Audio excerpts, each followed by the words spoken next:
ensure that you remain connected to prevent coronavirus. Remember to stay updated with information on coronavirus using only trusted reliable channels. For more information on COVID-19, call 719 or dial *719#. COVID-19 is preventable. Protect yourself, your family, and the community. This message has been brought to you by the Government of Kenya and its partners.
Good evening. It's the second day of May 2021, also the second day since President Uhuru Kenyatta, among other things, lifted cessation of movement from the 5 zoned disease counties and also extending the curfew hours and also agreeing for places of worship to reopen. We'll be giving you a situation report on how the church services were going on around the country, especially in the 5 counties, and also travel arrangement even as the country opens officially. And today as well, the positivity rate continues to go down compared to what we witnessed on Saturday, where the coronavirus positivity rate was at 12.8%. On Sunday, it dropped to 8.3%, a good sign indeed that Kenyans are following the Minister of Health protocols, adhering to the laid down protocols on COVID-19 reduction. Of course, we have details of that and much more coming up. Family Matters, it's on tonight, and we tell you what's going on in the lives of people living with hemophilia. These people require factors to ensure that to assist them with blood clots. But what is going on with the COVID-19 pandemic? That people are being given blood thinners to help them not to experience these blood clots, and this is exactly what people with hemophilia need. So how are they dealing with this problem? That's our conversation on Family Matters tonight. You can weigh in on our content at Purity_Museo and at KBC Channel 1 News. Use the hashtag Family Matters KBC. Let's begin this broadcast with the highlights.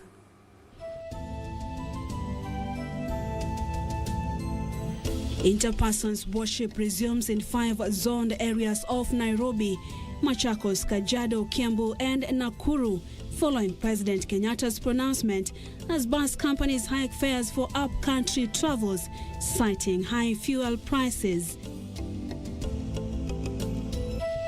Tanzanian President Samia Suluhu to make her maiden state visit to Kenya this Tuesday. Searching for the Supreme Court judge recruitment exercise kicks off this Monday. And the chair of the National Interfaith Council on COVID-19, Archbishop Anthony Moyale, shares his close encounter with the deadly virus.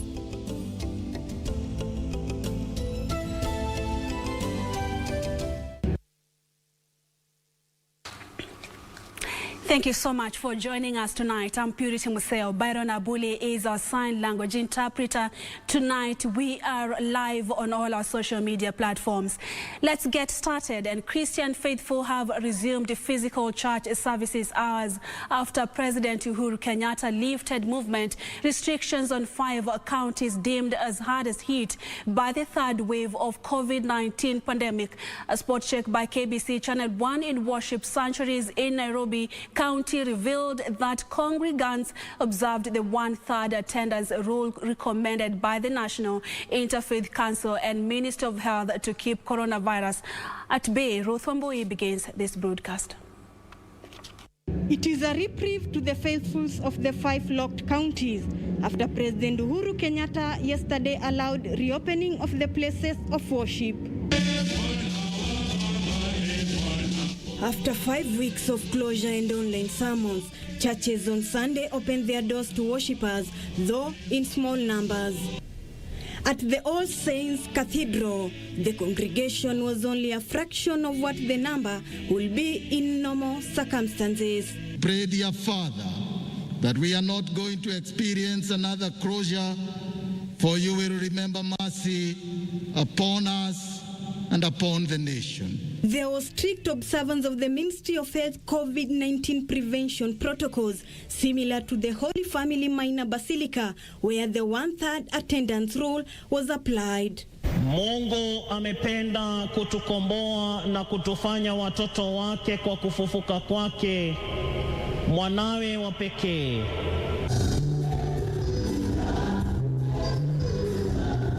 The trend was the same at the Maximum Miracle Center Church, where Bishop Pius Mwiru called on populations to be tolerant.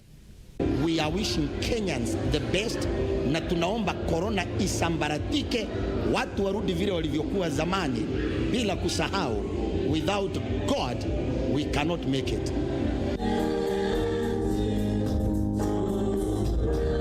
At the Shelter of Love Church, the sermon urged thanksgiving for the gift of life amid the deadly pandemic. Pastors, we are doing everything. I know we carry authority to be able to tell the members of the church to take care and to wear their mask, and that we shall continue to do so that we can be able to congregate. It was the same script at the Stewards Revival Pentecostal Church, where the few worshippers present complied to the COVID-19 containment measures, even as they shared the sacrament of Christ. Kwa hivyo ningeombea wa Kenya wetu wawe na subira, tuendelee kuomba Mungu kwa sababu sisi ametushikilia kwa neema yake. Uchumi wa dunia mzima umeenda chini kwa sababu ya ugonjwa wa COVID-19. Ningeomba makanisa yote, viongozi wa makanisa, tafadhali tutii. At St. Anne and Joachim Catholic Church in Dumberi, Kiambu County, few worshippers attended. Faithfuls across the counties have thanked the president for reopening places of worship. Pango ya health tutaifuata kikamilifu. Kwa hivyo tunashukuru kwa kazi ya serikali na tunashukuru kwa vile rais amefanya. Nafurahia sana kwa sababu ya kanisa kufunguliwa, na tunashukuru kiongozi wetu president wetu Uhuru Kenyatta kwa sababu ya kufikiria na kuwa na mawazo haya.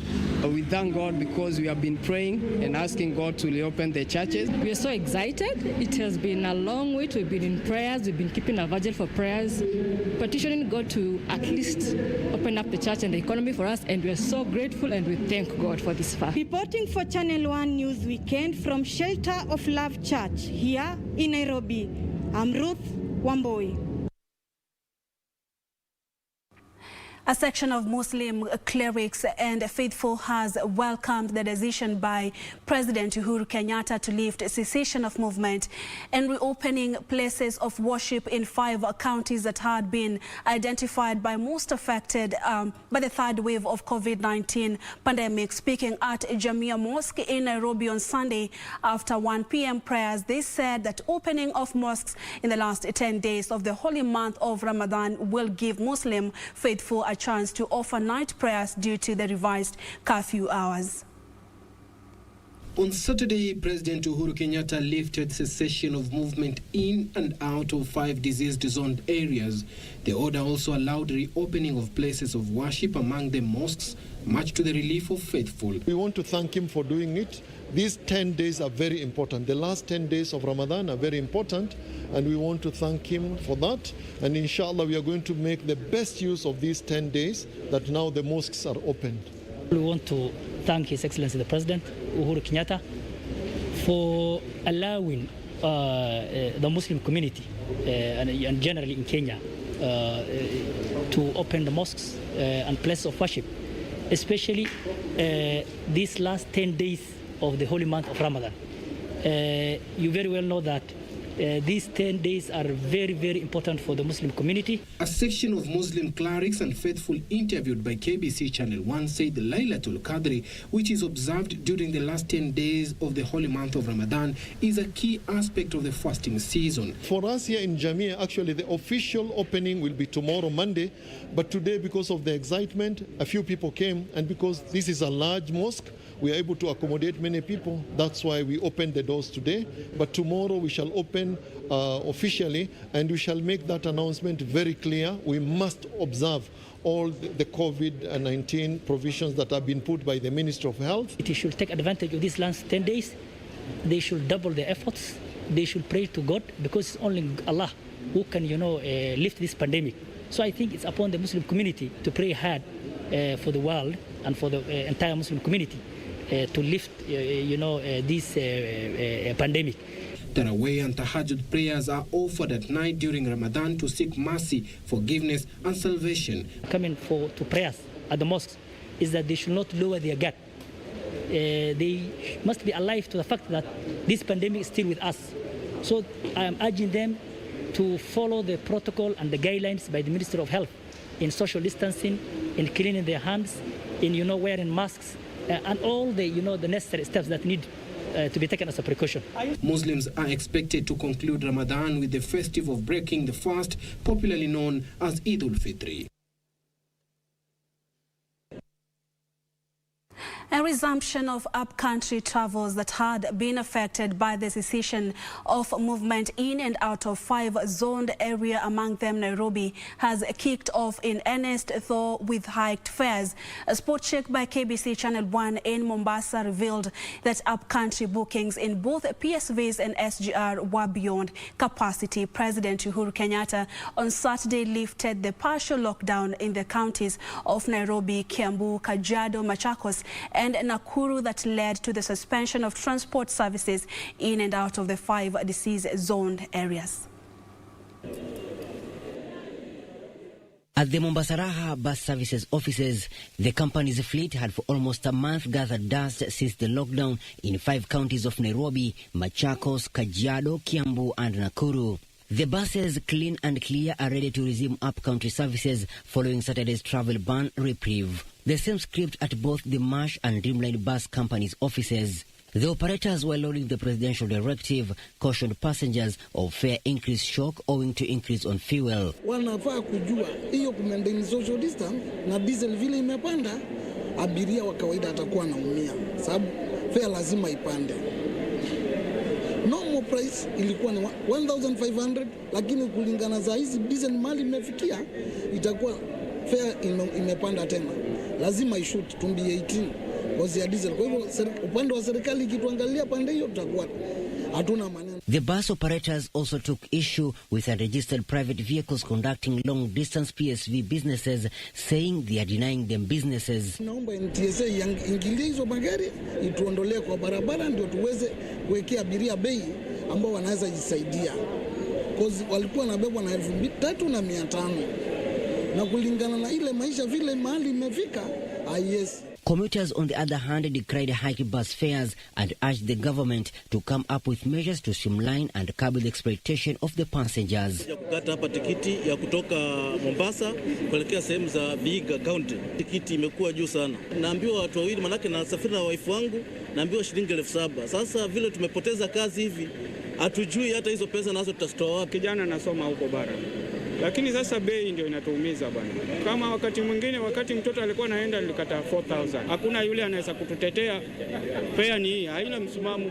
Kilometers away at the SGR Mombasa terminal, operations were on high top gear as commuters booked for the next week travels. A senior operations officer who sought anonymity said they had opened online booking portal and normal travel will resume tomorrow morning.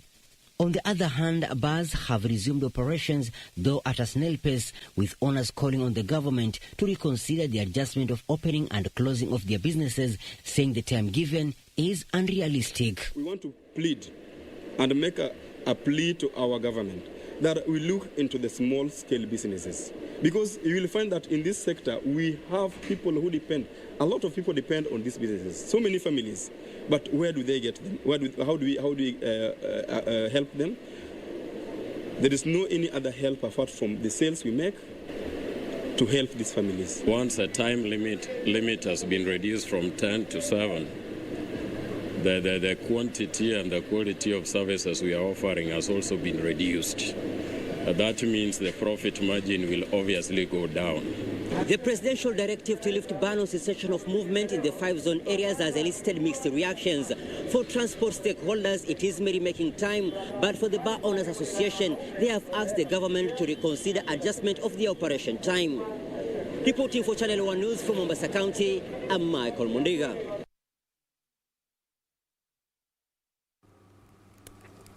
Right, to the COVID-19 update, the country's coronavirus curve is on a downward trajectory as 369 people tested positive for the virus from 4,469 samples screened in the last 24 hours, pushing the viral positivity rate to 8.3%. This is a drop from Tuesday, 12.8%, and from the new infections, 211 are males and 158 females. The youngest patient is a 9-month-old infant, while the oldest patient is 90 years. Total confirmed positive cases now stand at 160,422, and cumulative tests so far conducted are 1,679,779. Between Saturday and Sunday, 19 patients succumbed to the disease, and 16 having come from, 16 of them occurred on diverse dates within the last 1 month, and 3 are late death reports from facility record audits. This now pushes cumulative fatalities to 2,763.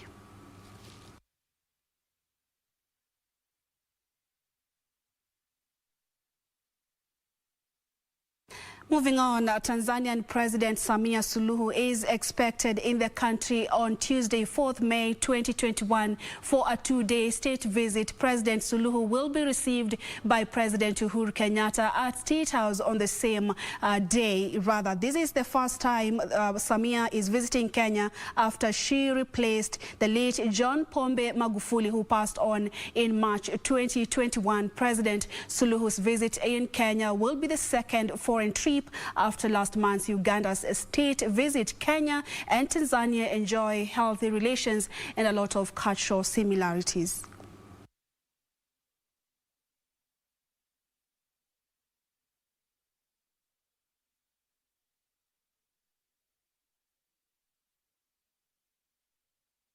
In other news, residents of Funanida and Ilibore in Moyale constituency continue living with fear following increased cases of banditry attacks. A contrast of the situation in Moyale town, where the government has intensified police patrols and intelligence operations, thereby upscaling security. Kevin Washira puts into perspective the two sides of Moyale's security situation. Have a look.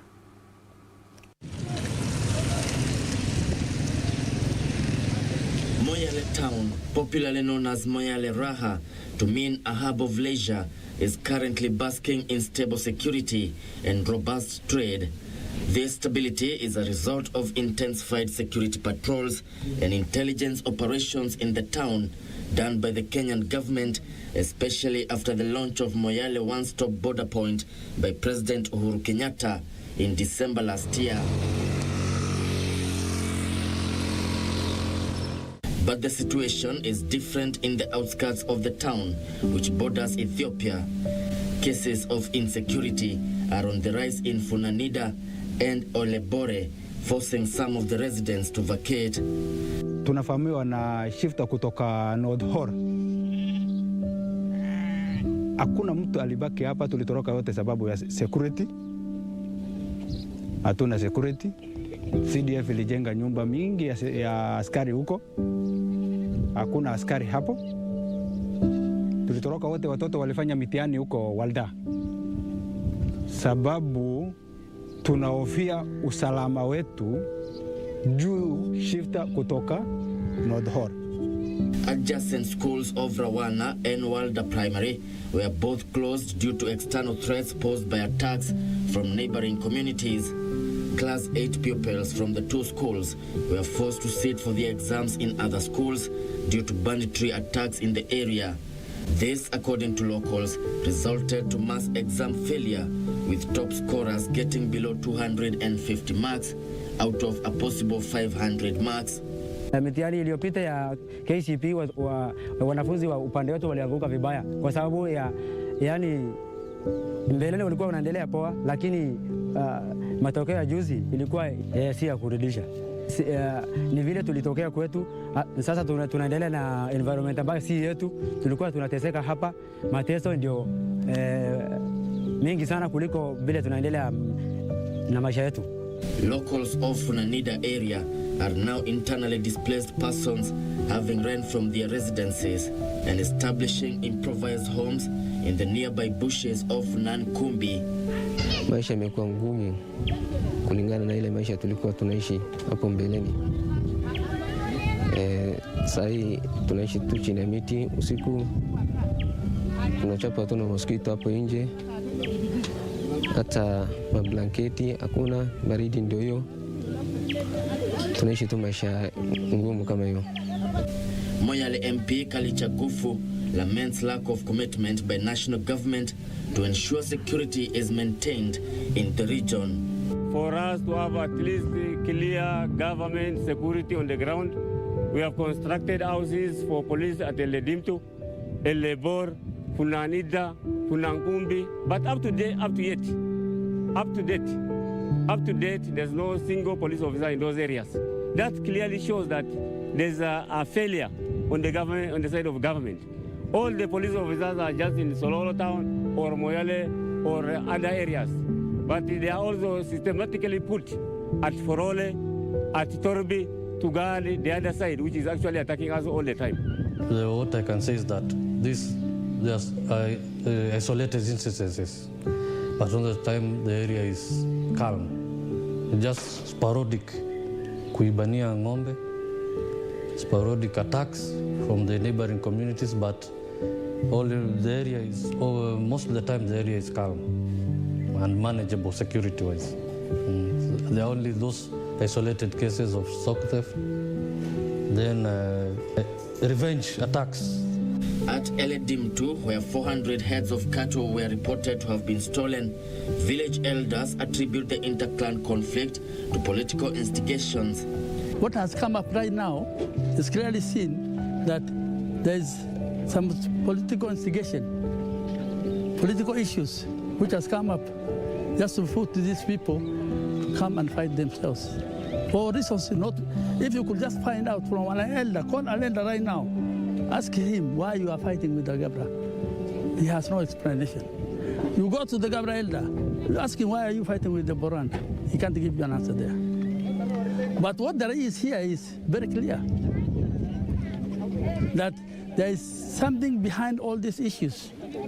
Despite police reforms in Kenya and strengthened local governance put in place to tackle insecurity problems, availability of unlicensed gun holders, complacency by local administrators, and inadequate policing has turned this part of northern Kenya into a nightmare for residents and unattractive to businessmen.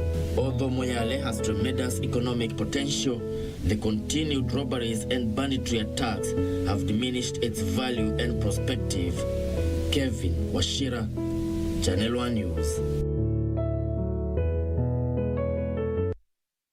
Thank you so much, Kevin Washira, for that report. Godfrey, you're tuned in to Channel 1 Weekend from Shihumbu.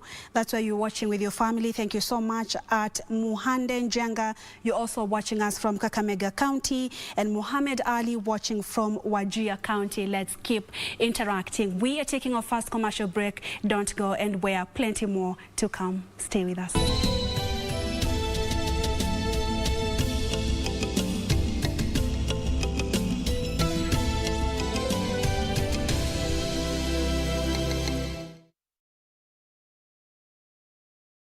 Je, umeomoka? Kama hujaomoka kwenye Quickly ndio mambo yote. Hata tuko na fridge, kodi yake ni CM. tuko na gas cooker, kodi yake ni CK, tuko na TV, kodi yake ni TV, tuko na simu aina ya Samsung ni SM, ama Oppo ni Oppo. My friend, mahali popote unanitizama, eka hizo kodi zake kisha utume kwa 4032353, 4032353, alafu utakuwa unaomoka na hizi bidhaa. Kumbuka, kwenye Quickly ni bila bora zaidi kwa bei ya chini kwa chini. Life is uncertain. Even if your regular income has been affected, you can still talk to your insurance service provider and convert your policy to a paid-up policy. You will not be required to pay further premiums, and your insurer will still be liable for the benefits payable under this option. Now you know. IRA, promoting insurance, protecting the insured.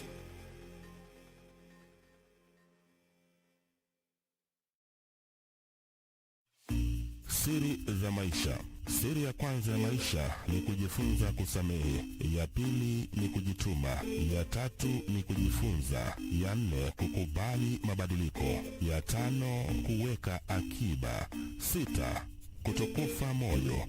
Na 7 kumtendea mwenzako jinsi ungependa akutendee wewe. Ili kupata skization ya siri za maisha, bonyeza *811 *397#. Bonyeza *811 *397#.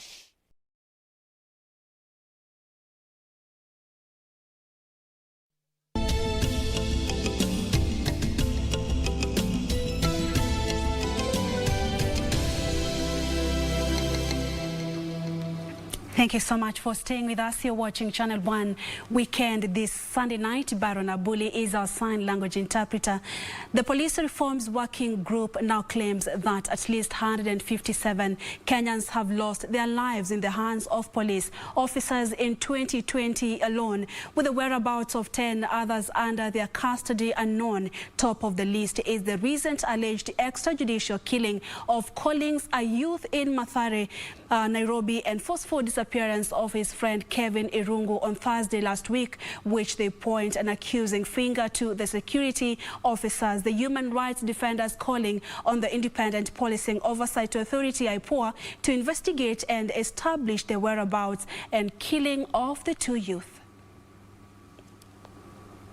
According to the Missing Voices report compiled by the Police Reforms Working Group, a total of 157 Kenyans faced extrajudicial killing in 2020, with 10 others disappearing while in the police custody. As the Police Reforms Working Group, we demand swift action to end the reign of terror on Kenyan youth in Mathare and other informal settlements in Nairobi and across the country, including Mombasa and Kisumu. The Police Reforms Working Group, alarmed by yet another killing of youth named Collins in Mathare, the lobbyist group calling for action to end the terror against the youth and respect of the rule of law. Kwamba hatuungi mkono uhalifu wa aina yoyote. Sisi tunakubaliana kwamba lazima nchi iwe na amani, nchi iwe na usalama. Lakini la muhimu kabisa, tunataka tukumbuke kwamba hii ni nchi inayoendezwa na sheria. Hatufai mtu yoyote kuchukua sheria mikononi mwake. Hata ukiwa ni askari, ukiwa wewe ni mkubwa wa polisi, lazima hata wewe ufuate sheria. They urge IPOA and National Security Committee of the National Assembly to investigate the case and bring to book the said perpetrators. We demand that the National Security Committee of the National Assembly to table a report outlining the action they are taking to curb the alarming rise in extrajudicial killings and enforced disappearances in our country. They challenged the judiciary to also speed up the case of extrajudicial killings in the corridors of justice. And the question I think as Kenyans we must be asking is, why can we not see that level of speed and effectiveness in the investigations process, in the prosecutions process, and more importantly, in the judicial process, so that people can get access to justice much more faster than we are currently seeing, which sometimes can take up to 4 years. Suleiman Yeri, Channel 1 News. Moving on, the Judicial Service Commission will Monday kick off interviews in the search for a Supreme Court judge following the retirement of Professor Justice Jackton Boma Ojwang. 9 candidates had been shortlisted for the position, but only 7 will be interviewed after Lady Justice Martha Karambu Kome was nominated for the position of a Chief Justice, while Judge Kadhu Rima withdrew his candidature. Justice Chitembwe Said Juma will once again be the first to face the Judicial Service Commission on Monday morning, this time seeking the Supreme Court judge position after he was interviewed for the Chief Justice position 2 weeks ago. Chitembwe was recruited by the judiciary on April 2nd, 2009, after serving at the National Social Security Fund from 2003 to 2009. Chitembwe has worked as a High Court judge in Kakamega, Malindi, Migori and Marsabit. The 54-year-old is currently serving in the Civil Division of the High Court at the Milimani Law Courts and will face the panel at 9 a.m. 2 hours later, 61-year-old Justice Marete Njagi of the Employment and Labor Relations Court will have his turn to justify his suitability, having been unsuccessful in the Chief Justice interviews last month. A native of Tharaka Nithi County, Justice Marete holds a Masters of Law degree from the University of Nairobi and a postgraduate diploma in law from the Kenya School of Law. He previously served as the State Counsel in the Attorney General's office for 15 years before rising to the rank of Principal State Counsel. On Tuesday, 9 a.m., 59-year-old Justice Matthew Nduma Nderi, who hails from Embu County, will once again have his moment before the GSC. He was appointed a judge of the Employment and Labor Relations Court in 2012. He holds a Master's of Laws from University of Stellenbosch in South Africa and a Bachelor of Laws from University of Nairobi. Justice Nderi boasts a legal career of 31 years and also interviewed for the position of Chief Justice. At 11 a.m. Tuesday, Dr. Nyaberi Justice Patrick Lumumba will face the panel of interviewers. Dr. Nyaberi is a graduate of the University of Nairobi and Kenya School of Law. Nyaberi also once served as a head teacher at Nyamonyo Secondary School. Nyaberi has been a partner at Nyaberi and Company Advocate since 1995 to date. Wednesday, the 5th of May, 3 candidates will face the Judicial Service Commission. First on the hot seat at 9 a.m. will be Justice Ouko William Okello. Justice Ouko is the president of the Court of Appeal. Justice Ouko, aged 60, has been in legal profession for 33 years, having joined the Judicial Service Commission in 1987 as a magistrate. He holds a Master of Arts in Criminology and Criminal Justice from Egerton University and a Bachelor of Laws from the University of Nairobi. At 11 a.m. on Wednesday, it will be the turn of Justice Sargon Joseph Kiplagat, who previously served at the Truth, Justice and Reconciliation Commission of Kenya after its establishment in 2008. The judge has 29 years' experience in the legal profession and currently serves at the High Court in Nairobi Civil Division. He has been resident judge in Mombasa, Bungoma, Nyeri, and Kericho counties. And the last interviewee on Wednesday will be 53-year-old Alice Jepkoech Yano, who hails from Elgeyo Marakwet County. She was also one of the candidates interviewed for the Chief Justice role and boasts 25 years in the legal profession. She was a commissioner at the Constitution of Kenya Review Commission. From 2013 to 2014, Yano was the county attorney at the county government of Elgeyo Marakwet. Irene Mchuma Odim, Channel 1. And as the national chair of the National Interfaith Council on COVID-19, Archbishop Anthony Muheria has been a leading advocate of containment measures, but the invisible coronavirus wiggled its way into his lungs tonight. Muheria, who is one of the 3 current archbishops of the Catholic Church in Kenya, narrates his wrestling match with the deadly virus, and here now is my total abandonment.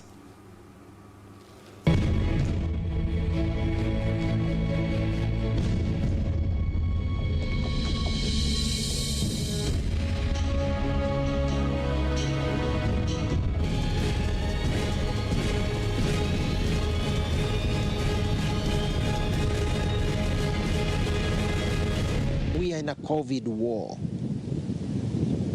I want to plead, I want to beg with Kenyans that we should not dance with death.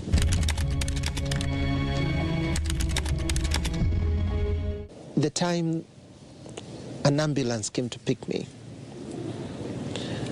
and that was a difficult moment, or a moment of understanding that things were grave. It came to pick me from my place of isolation, and the attendant in the ambulance took my vitals, and he got alarmed, very alarmed. So I can say I remember very clearly the drive of the ambulance. I was isolating somewhere in Limuru to Mata, and it was an urgent drive, let us say. When I reached Mata, there is no doubt the doctor told me my situation was grave.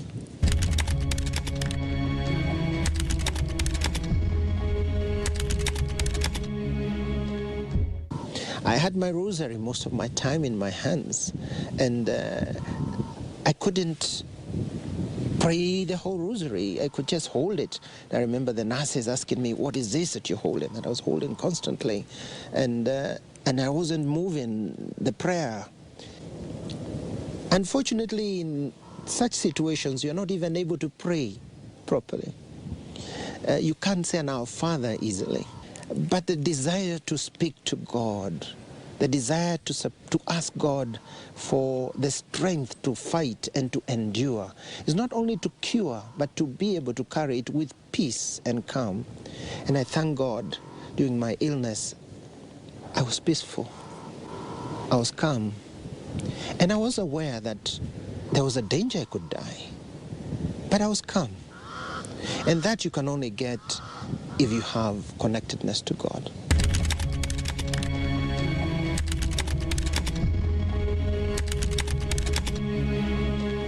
My abandonment was to God, that who would cure me. But let me say yes, I already reached a stage where I said I've made my peace with God. If this is the way He wants me to go, I was ready. I remember the date.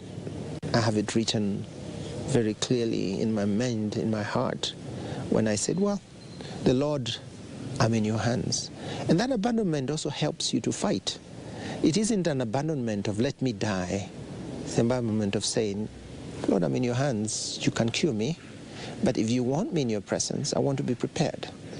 And that's why the spiritual assistance helps. Because then you don't face that with fear. You face that with peace. I wouldn't say it was a down moment. I'll just say it was a most critical moment that I experienced. I was communicating with other people, and I made it obvious. I announced that to my priests, of course to my family, that I had COVID, and also I told them the gravity of my illness.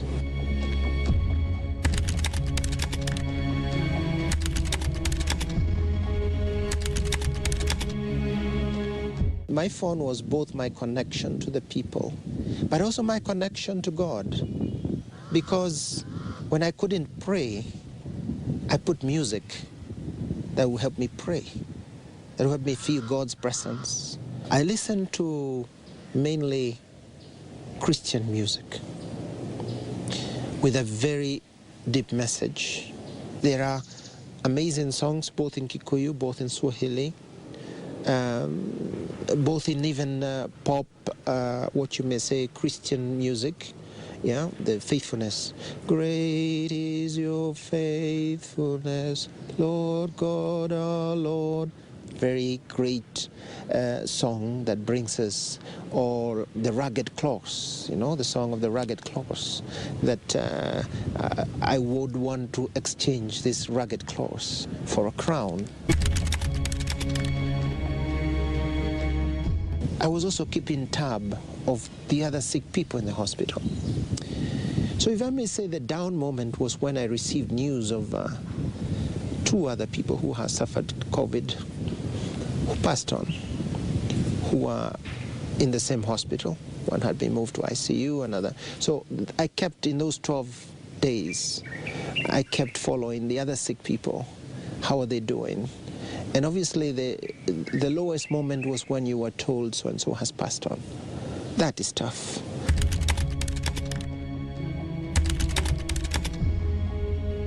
Our safety net really is to know that we're in God's hands. And you journey from the point of accepting what has befallen you, you could say an accepting of a cross, to abandoning yourself in his hands. And there is no disease as much which calls for this abandonment as COVID. Because you know, if it was a disease that you know there is a treatment, so you can put a bit of trust in the treatment, in the medicine. If it is something about surgery, you know you put a bit of trust in the surgery. Here, the trust is only in God, and that he will give your body the strength to fight this virus. Because we all know, to date, I know there has been some recent announcement that possibly there's some treatment coming, but up to now, there is no direct treatment for COVID. I don't know where I got the illness or the infection. And it is true, I'd put a lot of effort, not only to sensitize people, but myself to live wearing the mask and following the protocols. And when the reopening just happened after the first wave, we had the idea of reawakening, strengthening, and making the people somehow get back in touch, reconnection with God. And so here in Nyeri, we organized a kind of a marathon prayer of a novena, going from parish to parishes of 52 parishes in 9 days. After we ended this novena, 9-day intense marathon of prayer before Jesus in the Eucharist, still after 3 days of resting, my tiredness wouldn't go. So it is then that I thought, well, I think this doesn't look normal. This could be COVID. So I gathered courage and I went immediately and had a test. I had to wait for 1 day. And the next day they sent me an email in which they told me I was positive. The problem of COVID is that it is gradual. It doesn't hit you at a go. It gradually comes over you. It's like a cloud of darkness. You feel your energy going down. You feel you're unable to breathe. Even your movements are impaired because you get very tired. You feel even your thinking starts slowing down. We have so many who have decided they are pseudo-doctors. People who are trafficking in the WhatsApp, in the social media. This is the remedy. Take this and you get cured. Don't need to go to hospital. You don't need to do... And it's unfortunate that some of the people we are losing them because they don't get help on time. I want to urge any Kenyan, please don't trust. Don't trust yourself. Don't trust those remedies. Go to a doctor. That's why they are doctors. They're trained. And they'll tell you how to go about it. Go to a nurse. Don't self-medicate, because if you do, unfortunately, you're putting yourself in that path of perhaps even losing your life.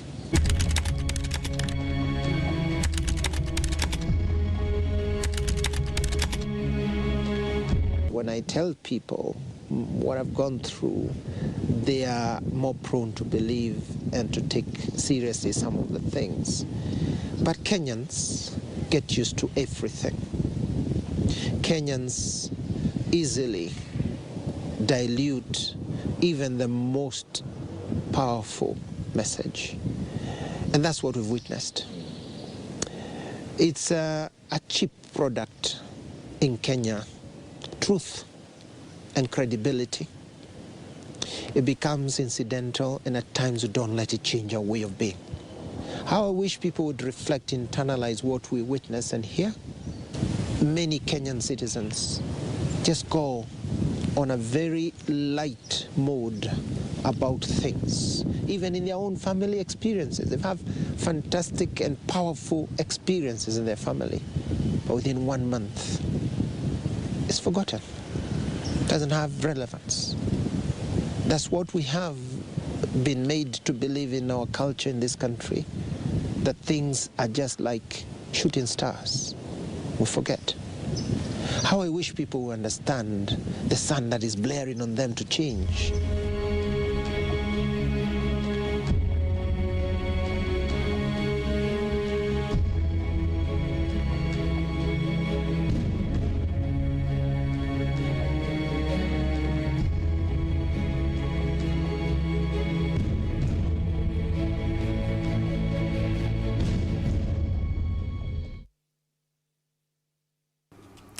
And we thank God for you, sir, and many others who've recovered from COVID-19 as we stand with the families of those who've lost their loved ones from the deadly COVID-19 disease. Indeed, let's keep observing the social, distancing, and as well as washing our hands, sanitizing, and putting on the mask and staying at home if and when we can.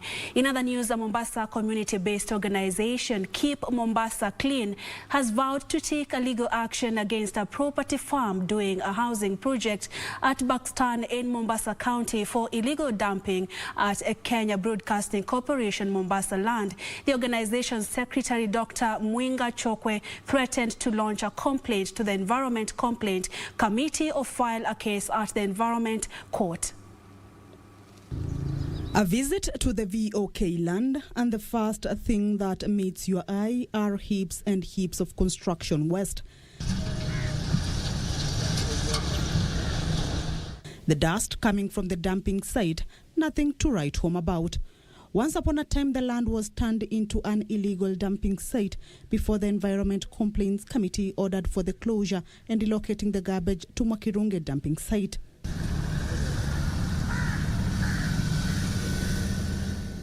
Fast forward, and the land has gradually turned again into a dumping site, and the main culprit, a property farmer. The turn of event has caught the eye of a local CBO, Keep Mombasa Clean. According to organization's Secretary General Dr. Mwinga Chokwe, the action by the property farm is uncalled for. Katiba iko wazi kuwa ni haki ya mwananchi kupata mazingira masafi. Na kama hawafanyi hivi, tuna uwezo wa kushtaki. Dr. Mwinga said the illegal dumping has started to attract the scavenging families, thus posing danger of turning the area into a drug den. He has now threatened to escalate the matter to the courts.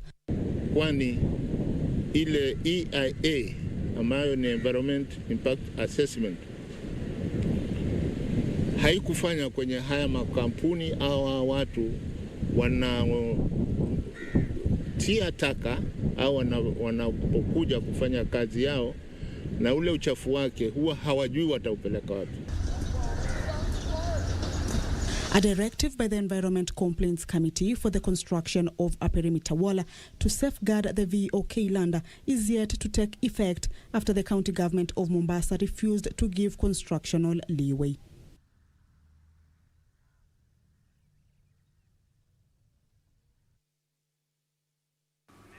In other news, Kenyan journalists will on Monday join the rest of the world in marking World Press Freedom Day in the wake of massive job cuts owing to COVID-19 pandemic and increased attacks targeting members of the Fourth Estate. Subsequently, stakeholders in the media industry are calling on the government to assure the scribes of the safety in the line of duty, even as they urged employers to slow down on the arbitrary retrenchments.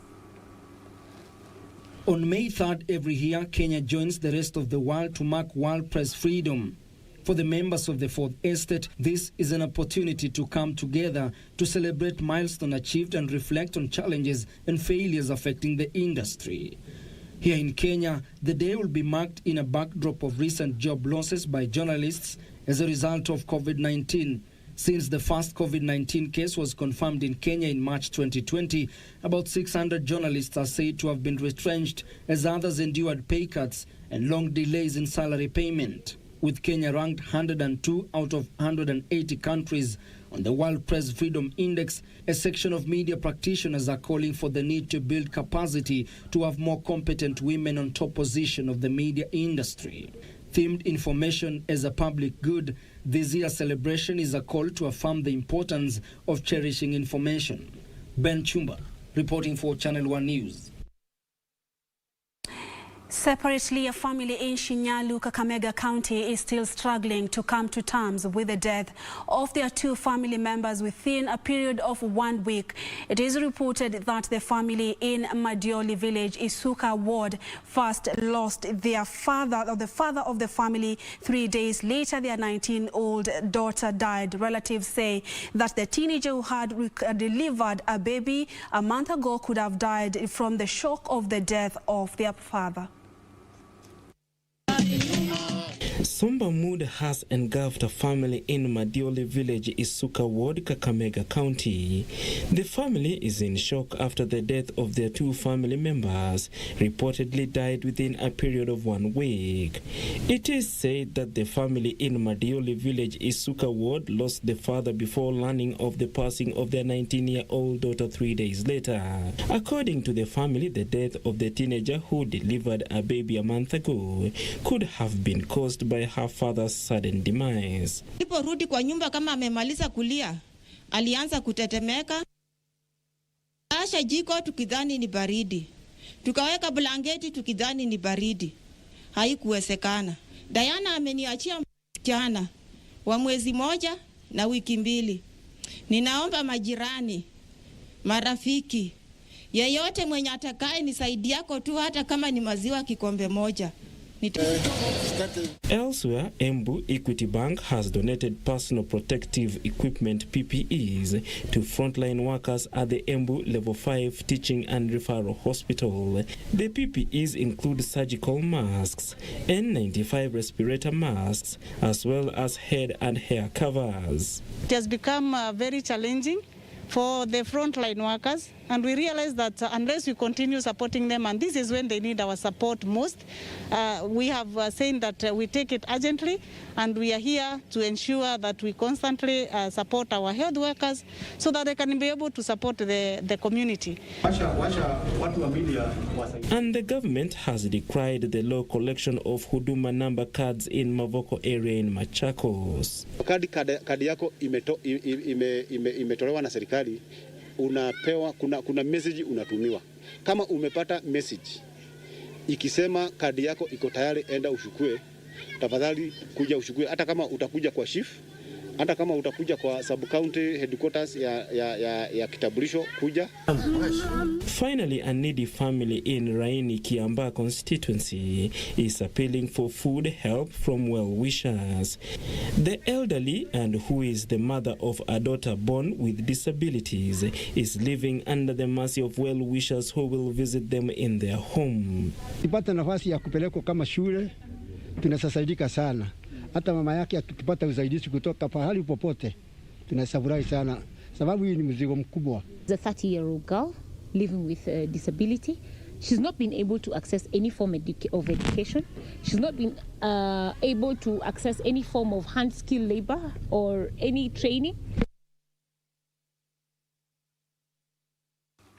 Narcolepsy is a condition that manifests itself on affected individuals with periods of extreme daytime sleepiness and sudden irresistible bouts with sleep that comes at any time, according to health experts. Narcolepsy is a rare condition and is often misdiagnosed as other health issues such as not getting enough sleep, psychiatric or emotional disorders. Those who suffer from it many times, however, are stigmatized. It is a painful experience that prompted a parent of a victim in Nakuru County to establish the Narcolepsy African Foundation in a move to create awareness. 15-year-old Rose Noor, not her real name, a Form 3 student at Marymount Secondary School, was diagnosed with narcolepsy 3 years ago. Actually, it was realized in high school when I got to school, and all the teachers are like, she's always asleep, I'm chased out of class sometimes. She terms it as an embarrassing, life-impacting condition that left her at a point of despair. Discrimination, yeah, people don't understand that it's not your willingness to sleep, that sleep is not always associated with laziness, but at some point it's a disease. After suppressing the sleep for a long time, even in a sport activity, the sleep might just attack you, and that's all. 17-year-old Mercy Salome and Leah Nina, not their real names, also suffer narcolepsy. I've been treated differently. I've been told I'm wasting my time. I've experienced stigma and discrimination. In school, it has been hard dealing with it because people make fun of you the way I sleep. Mom had thought that it was stress, and actually she put me on coffee. She tried her best. The three are among many other individuals who go through tough times managing the condition that little is known about it. Anne Nganga, a parent to a narcoleptic child, sought to create awareness on the condition.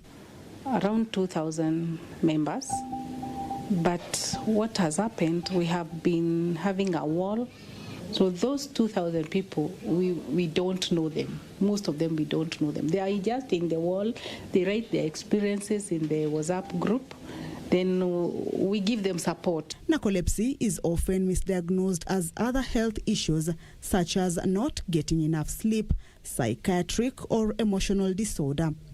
While narcolepsy can affect people of any age, symptoms often start in childhood to early adulthood, roughly from ages 7 to 25. Hii condition ina affect daytime. Daytime anakuwa na usingizi mingi, anaweza kosa kufanya kazi hata the whole day. Lakini usiku ataweza kuoshea vyombo, aoshe nyumba, afue. I think there should be more forums about educating people about narcolepsy, especially in schools. The condition, which is initially characterized by overwhelming daytime drowsiness and sudden attacks of sleep, has no cure. However, medications and lifestyle changes can help manage the symptoms. Support from family, friends, employers, and teachers is also paramount. There is no data on the condition available in Kenya, indicating need to invest more resources in research and training of caregivers. On how to go about it. And a second break we'll do right here on Channel 1 Weekend. Thank you so much for staying with us. Sports News is up next.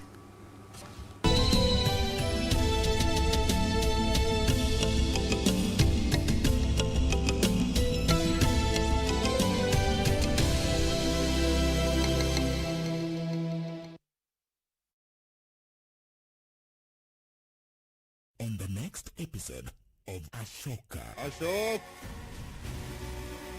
You need not be afraid, Siamat. Your father stands by your side. Father, you! Enough, Ashok! How love is you, Ashok? Why do you want the world to see you as a beast and not as a man? Your father is right. You have become rash and reckless. Consumed by rage, you cannot see the right and wrong. Ashok found out about a secret of sin. A secret which only I and the walls of this palace had knowledge of. Banki mekonfirm, pesa zimeingia. Congratulations son, gari ni lako sasa. Shukran. Hey boss, siniache insurance yako nitumie kabla nijipange. Yeah. Insurance ya gari haiwezi kuwa transferred kwa mtu mwingine. Sina habari na nikuulize, hii comprehensive insurance inakava vitu gani? Comprehensive Motor Insurance inakava gari linapoharibika wakati wa ajali pamoja na uharibifu wa mali ya mtu mwingine, gari likiibiwa au likichomeka. Pia inakava passenger wa gari lako na passenger wa lile gari lingine kunapotokea ajali. Yaani umenisahau mimi kama driver. Dereva hakui covered na comprehensive insurance, ila anajitafutia personal accident cover.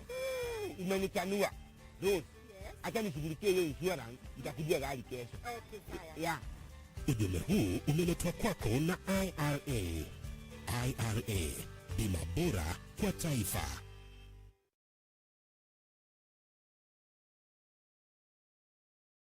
Next on. Wachuzi mnaruhusiwa kuuza kila mahali kweli, ili bidhaa zenu ziende.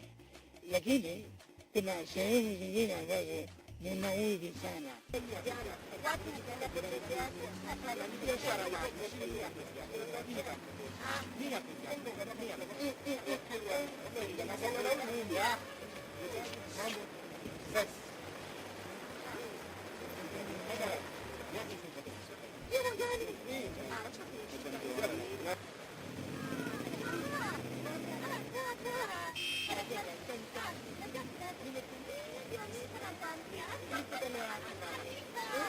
Muungwana huyo anauliza ni muungwana.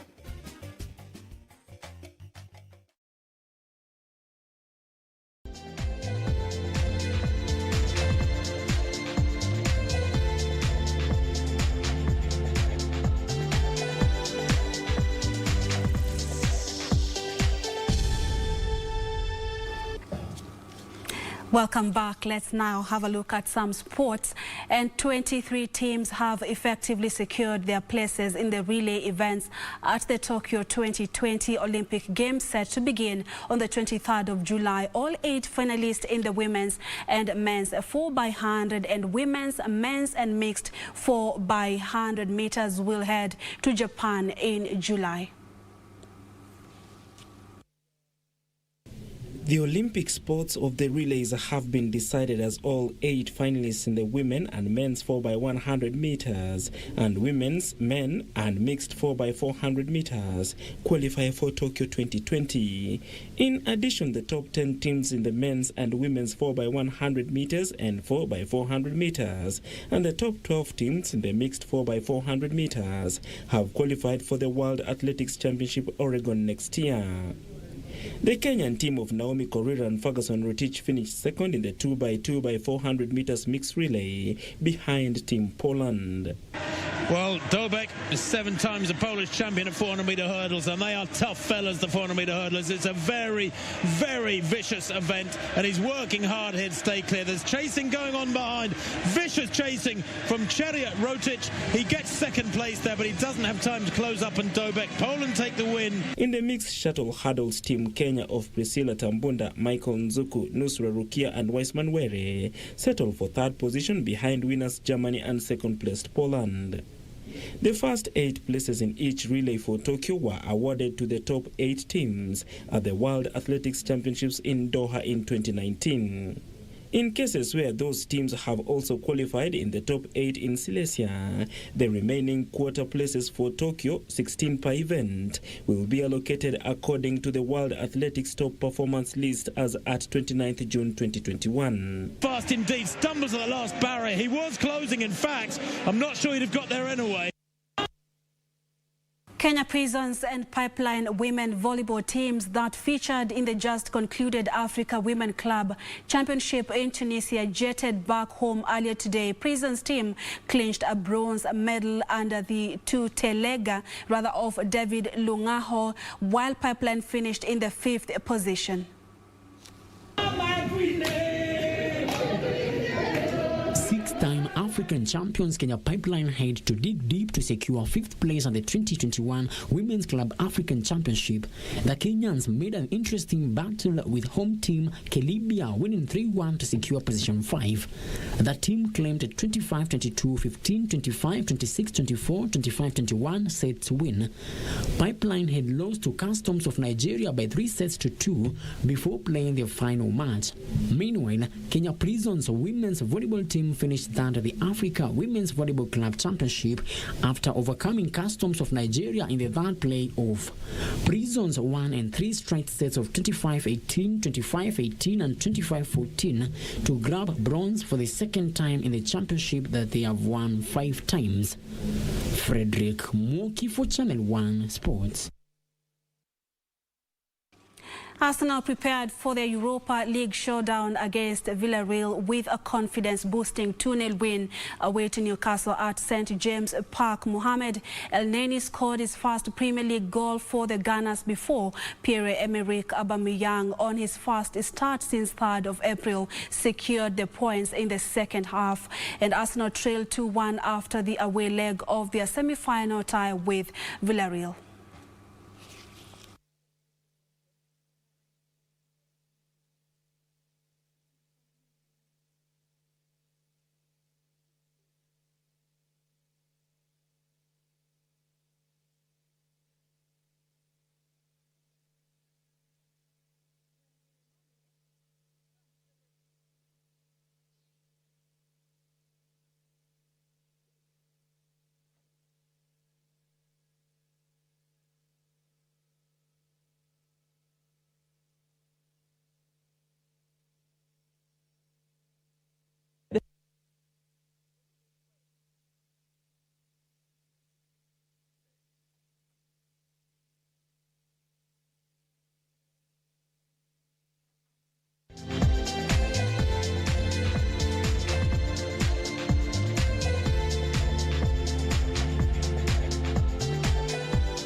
Right, and that's the sport for tonight. Thank you so much for keeping us company, and Family Matters is on tonight. I had a sit down with two special guests, and of course one of them is a hemophilia patient. His name is James Kago, and also Irene Wakaba, who is a parent. And hemophilia is a condition where the blood does not clot normally, and therefore this patient requires factors to help with the clotting of blood. But remember what has been going on with the pandemic, cases of blood clots and people being given blood thinners to protect them from having blood clots, which is actually the most important thing and sought thing by the hemophilia patients. So what happens to hemophilia patients if they get, of course, a COVID-19, and just in case they experience blood clots, will they take the thinners? Of course, the answer will be no. They need to have the blood clot factors with them. So that's the conversation that I had with my two guests, of course, earlier, and it will be interesting to hear some of the challenges that they are going through. It will be coming to you shortly after the weather forecast. And of course, thank you so much for keeping us company. Enjoy the show and the rest of our programming. I'm Purity Museo. Byron Abuli has been a sign language interpreter tonight. Enjoy the rest of the week.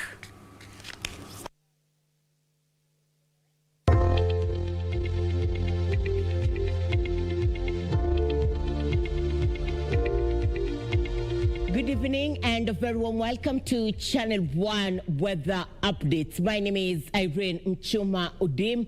Weatherman says the whole country will experience scarce and wet conditions tonight, save for a few areas over the northern parts of the country where there will be partly cloudy conditions. But tomorrow, we're waking up to cloudy weather conditions in the capital, and these will also be characterized with light rains in Meru and Nyeri. The northeastern parts of the country will mainly be sunny, but a few areas will experience wet conditions. The northwestern parts of the country will experience scattered wet conditions, and especially areas around Lodwar, the Lake Basin region, will mainly be sunny, but a few areas in Narok, Kisii, and Kisumu would experience rains during the early morning hours. The coastal strip will mainly be sunny, but a few areas will experience scattered wet conditions, which will affect Malindi and Mombasa areas.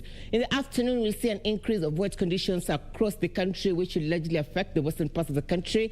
There'll be showers accompanied by thunderstorms in Kisumu, Kakamega, Kisii. Narok also will be affected. Equally in Eldoret, the northeastern parts of the country will continue to experience scattered wet conditions after short sun intervals. Similarly, in the northwestern parts of the country, and these will largely affect residents along the border of Kenya and South Sudan, and also those ones along the border of Kenya and Ethiopia. The coastal strip will experience sunny intervals with scattered wet conditions, which will touch on Lamu, Malindi, and Mombasa. But for residents in the capital and counties around the region, there is a possibility of showers during the afternoon hours. Let's cross over to temperatures. The highest across the country will be experienced in Mandera and Garissa at 37 degrees Celsius. The capital will tonight experience highs of 16 degrees Celsius, and tomorrow we're looking at highs of 26 degrees Celsius. And for you in Voi, be prepared for highs of 32 degrees Celsius. Let's now cross the borders and have a look at the international forecast. Good night. God bless.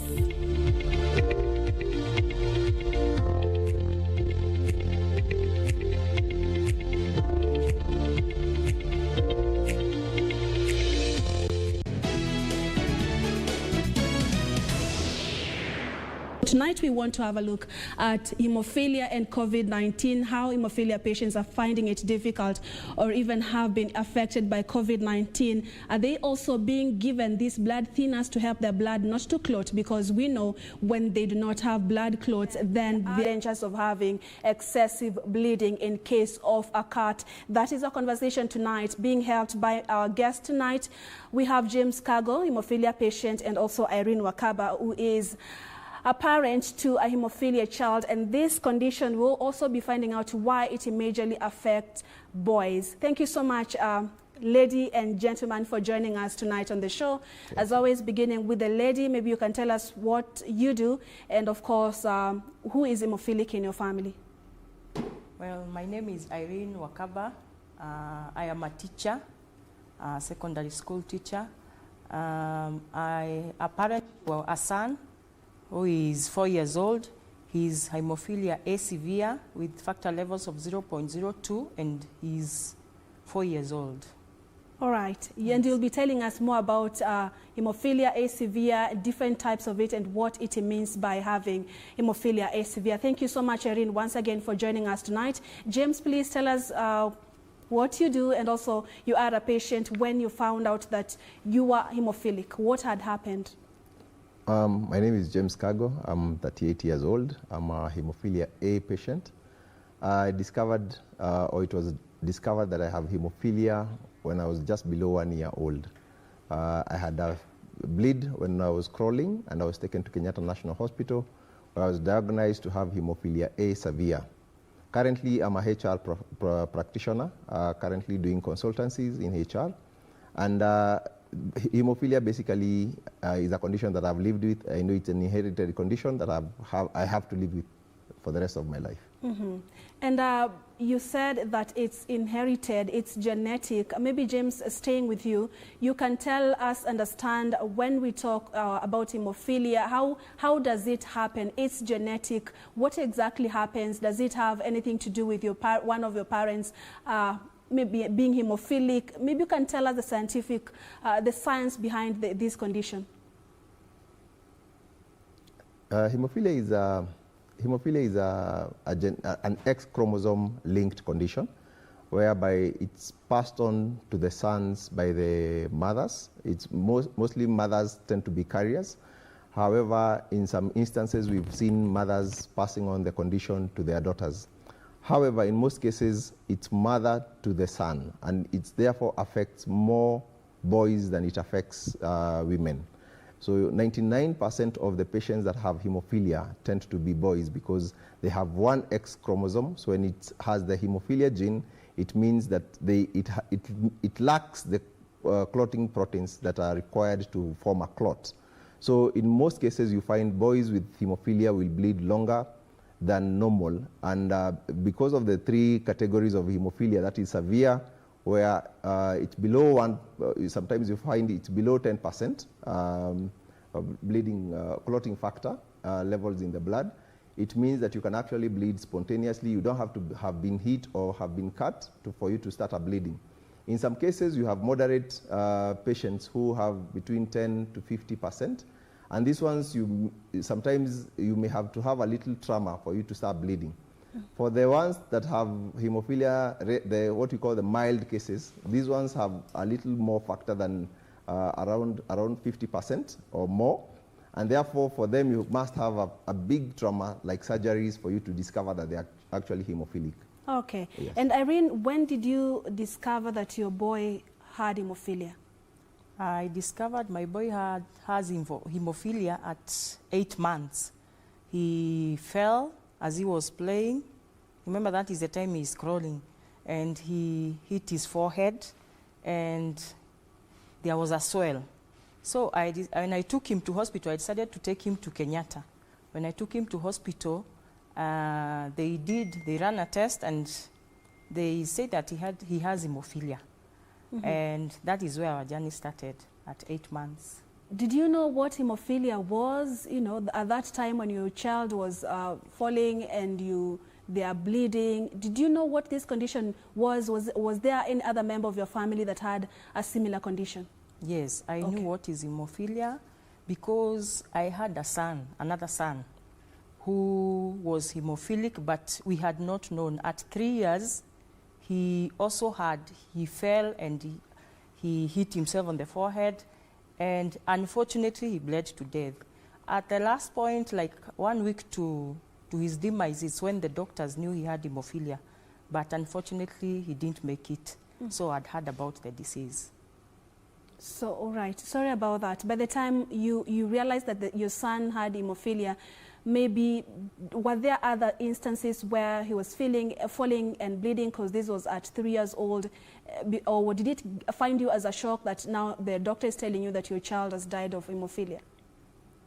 Okay, he used to fall and he had lumps, but I think out of ignorance that I didn't know, somehow he just healed naturally. But this one I think was serious because he fell from a table up and fell down. I think the bleeding was too much. And the others used to heal naturally. Okay. Yes. James, how about you? 38 years on. When did you realize? I know it's your parents who realized that you are hemophilic. Had you experienced the same? Did you have the same experience that you fell and you are bleeding, and your parents took you to the hospital and they discovered it was hemophilia? Or how did you receive the news that you were different from other children?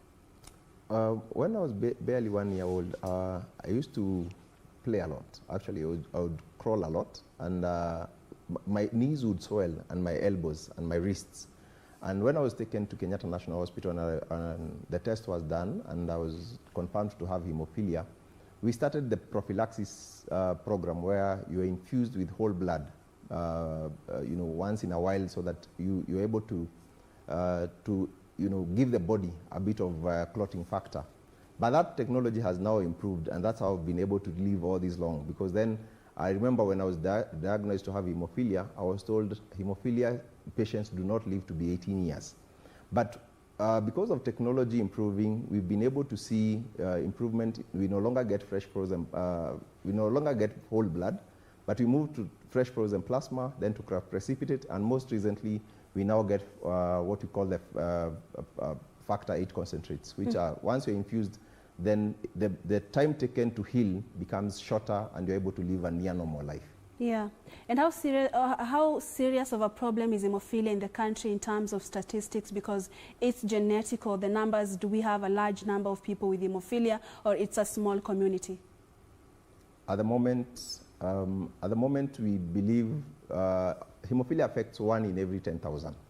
That in a population. So that means in a population of around 50 million Kenyans, we believe we have around 5,000 patients who have hemophilia and have, and so far as Kenya Hemophilia Association, the only organization that is tasked by the World Federation of Hemophilia to look after the welfare of hemophilia patients, we've only been able to discover 700 patients. That means over 3,000 or 4,300 patients are currently living with hemophilia, and they have not been diagnosed, and neither are they receiving treatment.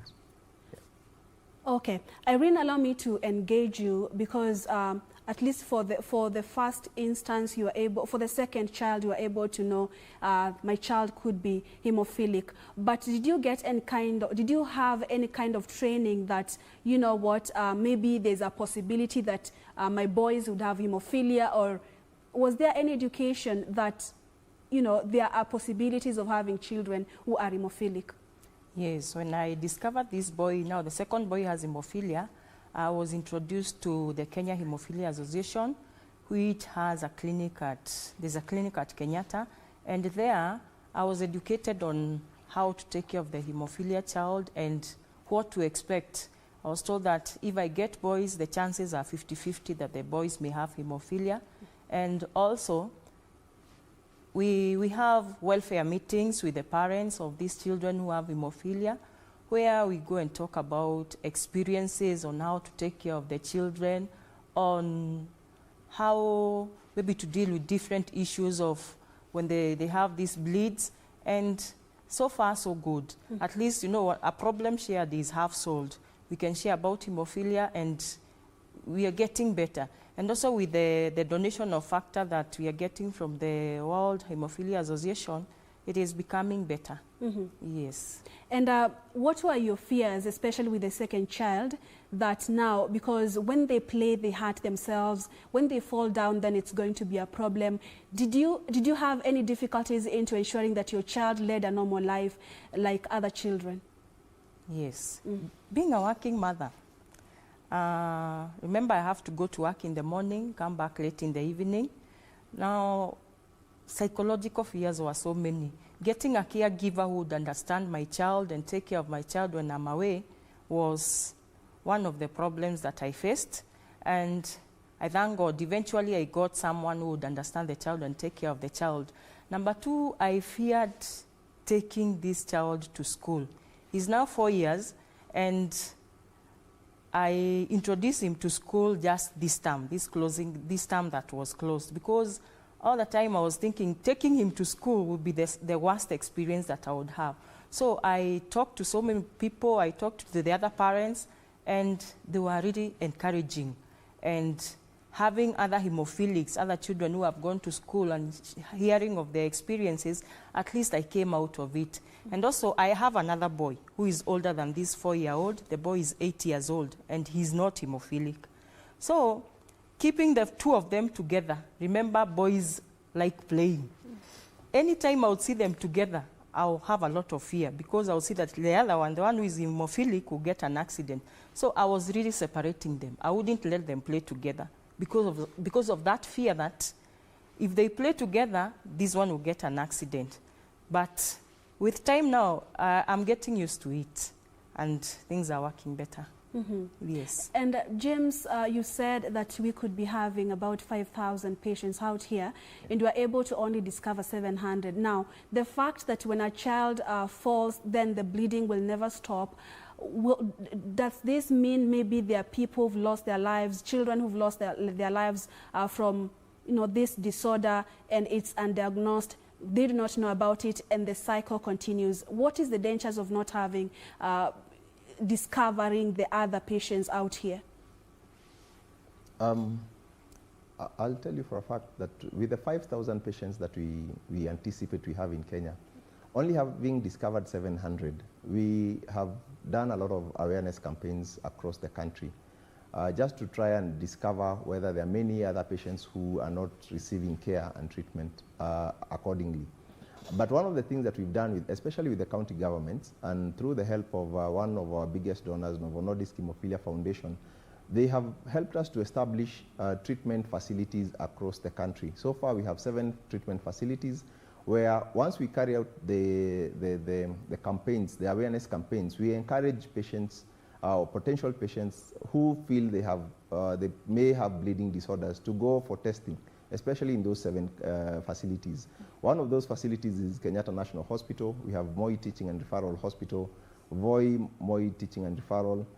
We have Coast General Hospital, Moranga, Kisii, and now most recently we opened Bungoma in February, and we are anticipating to open one in Meru County. So we are hoping that we'll be able to reach out to these patients who have not been discovered. At one point we had a campaign in Bungoma County where we sat with traditional circumcisers, and they told us there are instances when they have circumcised traditionally boys who actually bled to death. And now when we did that sensitization, they came out and said, we now believe, or we think that family could actually have potential bleeders, and it would be good for them to come for testing. So those are the kind of campaigns that we're trying to do so that the communities can come out and we stop fearing to come out to seek services or treatment services. So we want to kill the stigma that hemophilia can actually be managed and you can live a near normal life even when you have hemophilia. And Irene had mentioned that she was scared letting her boy go, and we know the nature of boys, they love to play. So is there a way that children with hemophilia can lead a normal life, or they have to stay at home? Because as a mother, I would also be scared to let my child go out and play, even to allow them to go to school, because I'm afraid they may fall and start bleeding and things may turn out actually not so good. So is there a way, James, that children with hemophilia can lead a normal life? Yes. Children with hemophilia are actually normal children. Yeah. The only thing that they lack in their bodies is just the clotting factor. The challenge has been, because of the lack of awareness, even among parents, there's a lot of stigma. So even among the parents, you find there's a lot of fear that they don't want their children to go out and play. But what we encourage them is that let the boy go and play. The only thing that we do separately is that train the boy, talk to your son so that he can understand that whereas he may love football, he cannot engage in games that can actually cause trauma, like football, like rugby, but he can play other games that are more mild in terms of trauma causing, like swimming or cycling or just tennis.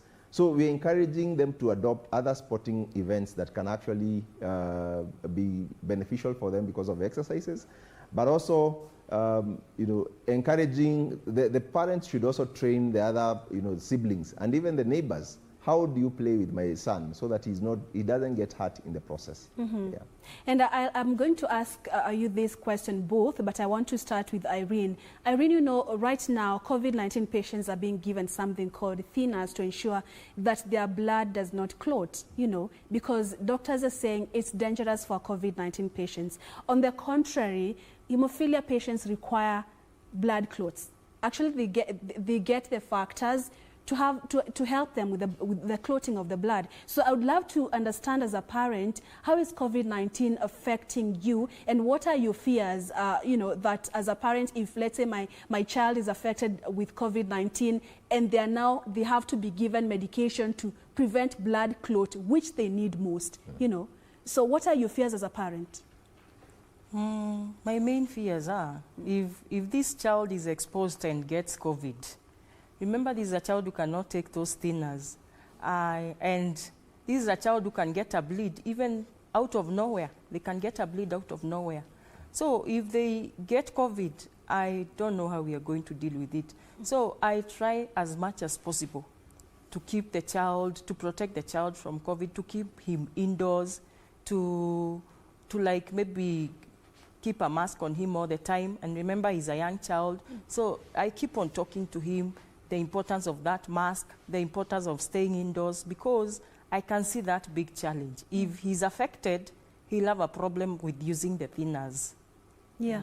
Yes. James. Yes. Same question to you. How best should they be protected? Of course, first respond to the challenge being posed to hemophilia patients by the pandemic. Yeah. Even before COVID, we normally discourage our patients from using aspirin-based, medications, because then they cause the thinning of blood. But with COVID now coming into the picture, what we've done is that as KHA, we have engaged the Ministry of Health. We've written to them and we've requested that if they can prioritize hemophilia patients to also receive vaccination, which then will put them at a lower risk of getting COVID-19.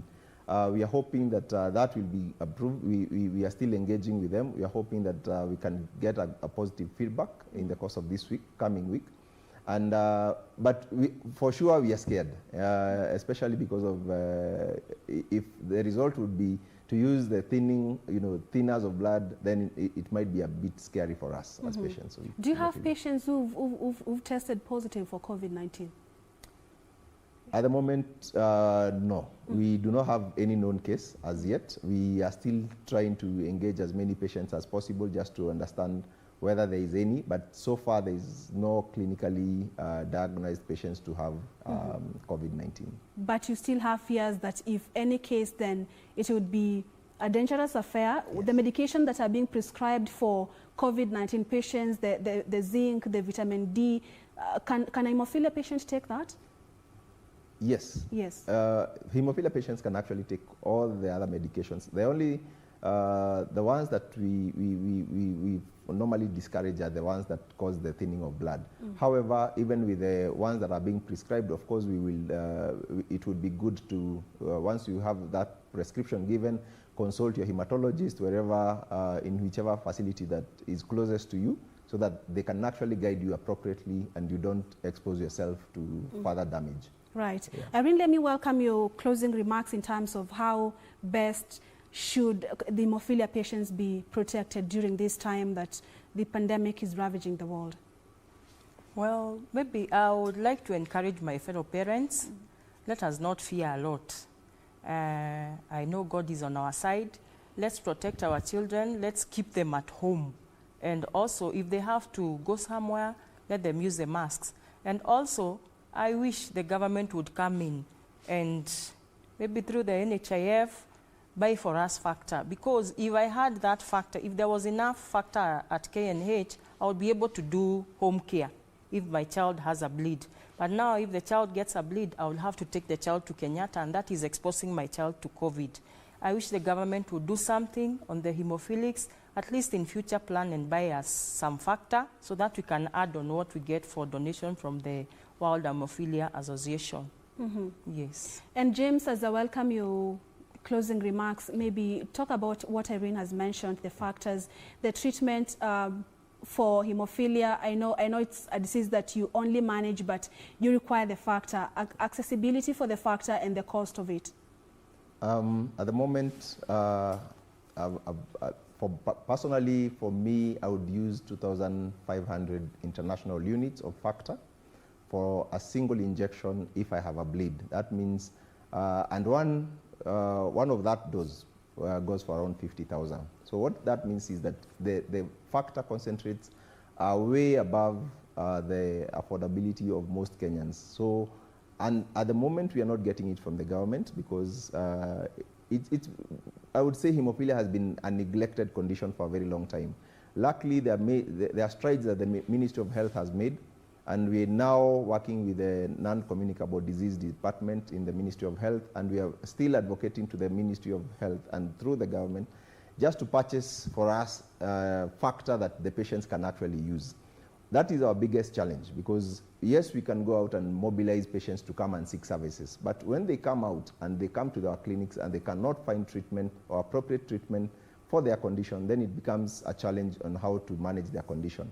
Number two, I would encourage our patients to come out and visit these centers that have been established in the various counties, to come out and seek services, especially to have diagnosis done, because if you can identify that you have hemophilia at an early age, then we can be able to put you in a proper program early enough. For young boys, we are trying to put them in prophylaxis through the donated factor so that they can live near normal lives. So again, as we also put these restrictions to manage COVID-19, I would request that we have some leeway of how hemophilia patients can be able to access their medication. All right, thank you so much. Thank you, Irene. Thank you, James, for making time for us and of course having this conversation about hemophilia patients in the country and COVID-19. I hope the right people have heard this message. I'm Purity Museo. It's always great having your company right here on Family Matters Show. Do enjoy the rest of our programming. Good night and God bless. Thank you.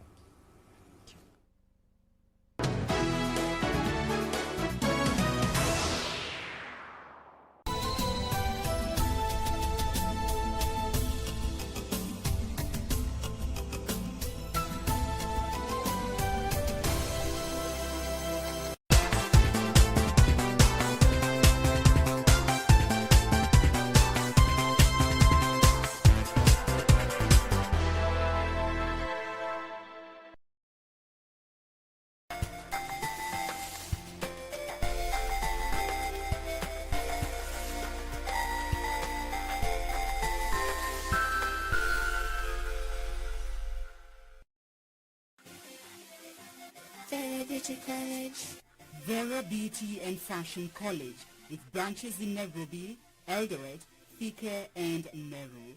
Did you know that we are a TVET approved institution? We offer courses in fashion design, interior design and soft furnishing, event decoration, flower arrangement, event planning, hairdressing, barbering and dreadlocks, beauty therapy, makeup, nail technology, spa massages, teaching skills, TOT, solo business management, and many more. Register now and visit our website on www.verabeautycollege.com. You can also call on 0725-923-550 Nairobi branch, 0728-087-689 Eldoret branch, 0722-227428 Thika branch, 0725-000-706 Meru branch. Vera Beauty and Fashion College, a TVET approved institution.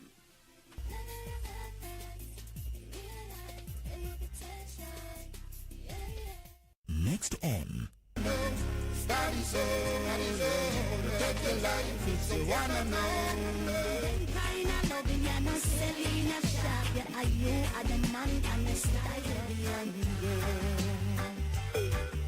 And of all the places that I've ever been, you know a lion can't live without a lioness. A fire can't start without a lioness. There is no prescription for me. She's the one, the only remedy. On the next episode of Ashoka. Ashok, you need not be afraid, Siamak. Your father stands by your side. Father, you... Enough, Ashok. How love it is to Ashok. Why do you want the world to see you as a beast and not as a man? Your father is right. You have become rash and reckless. Consumed by rage, you cannot see the right and wrong. Ashok found out about a secret of science. A secret which only I and the walls of the scholars had knowledge of.